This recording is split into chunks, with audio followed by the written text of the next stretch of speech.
Olá e bem-vindos ao Porto Lanka. O meu nome é João e... excuse me, I need to take this.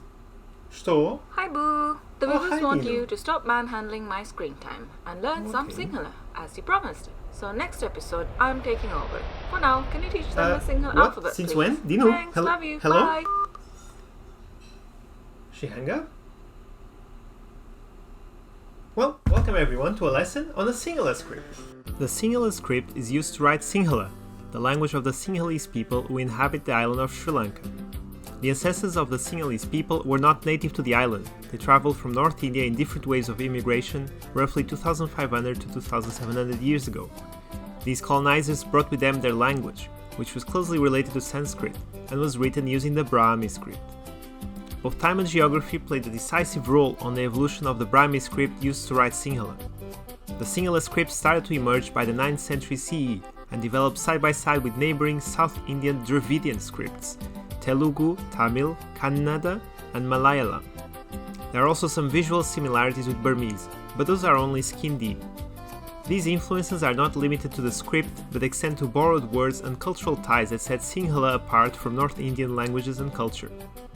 The modern Sinhalese language emerged in the 13th century and has two main varieties: spoken Sinhala, which is used in everyday life from going shopping to using social media, and written Sinhala, used in literary texts but also by TV reporters, radio news broadcasts, or politicians. Sinhala is a great modern example of diglossia, in which there are two languages or two highly different varieties of the same language spoken by the same people in different situations. I've mentioned Sinhala script quite a number of times, so you're telling me it's not an alphabet? Well, not exactly. Let's take a look at the vowels first and see how they work. There are only 6 vowel sounds in Sinhala, which are represented by the following letters. Like but. A, like in the received pronunciation, marry. E, like in mirror.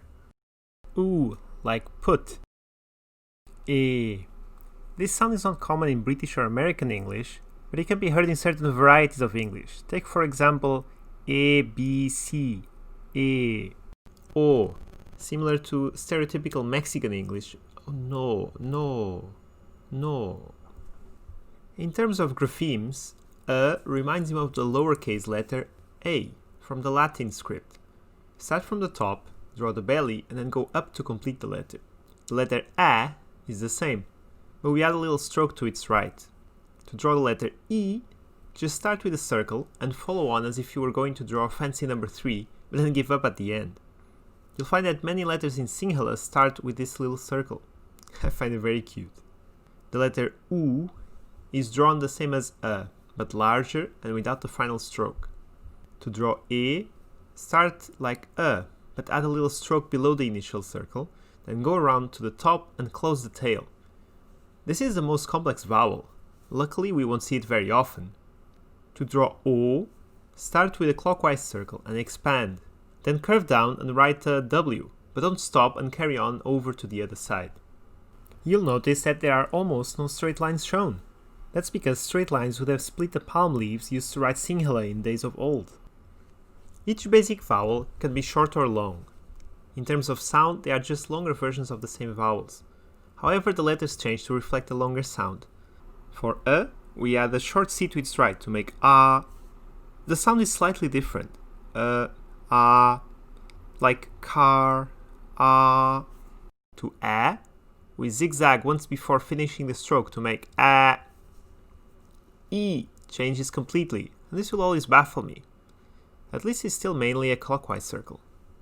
To U, we add a little U and the reverse C to make U. To E, we add a little flag. We'll be seeing this flag a lot in Sinhala. More on that later. To O, we also add a little line parallel to the previous one to make O. Make sure it's clearly a different line and not a continuation of the original line. This is very important. I hear you saying, but João, we are only a couple of minutes into the video and you're bombarding us with 12 letters. How am I supposed to remember all these shapes? To which I tell you not to worry. Due to the way that Sinhala script works, you won't often see vowels in this form. The Sinhala script, Sinhala Hodia, like Sanskrit and other writing scripts in the Indian subcontinent, is an abugida. The letters are all consonants with an inherent vowel, usually a. and the vowels are represented through smaller strokes surrounding these consonants, which are known as diacritics, or pili in Sinhala. Let's introduce the consonant n. All consonants are pronounced with an unstressed the same as in about. If we want na, we add to na the same stroke we had in a to make na. If we want ni, we draw a round hat on top of the consonant, ni. If we want nu, we draw a fish hook below the consonant. If we want ne, we add a clockwise twirl before the consonant to its left. This makes the sound ne. And if we want no, we need to surround the consonant, adding the clockwise twirl before the letter and the reverse C after the letter. This is no. These forms are reflected in the longer vowels. Let's compare them side by side. If we want a, the longer version of unstressed we add the reverse C just like we do for the vowel. N, na. If you want a long na, we add the zigzag stroke we had in the long a, again like the vowel.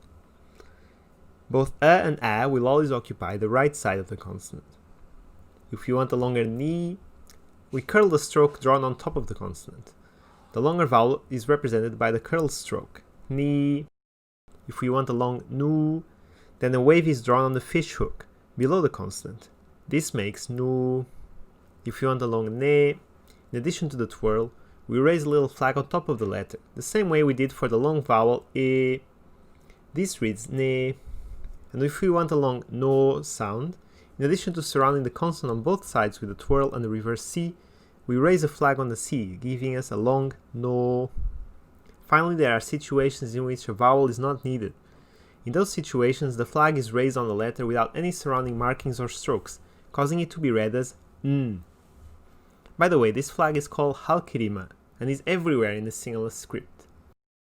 Reading them in order, we have na, na, ni, nu, ne, no, n, and the longer versions of the same vowels. This applies to any consonant. If we take sa, for example, we have sa, sa, si, su, se, so, s. And the longer versions, sa, sa, si, su, se, so.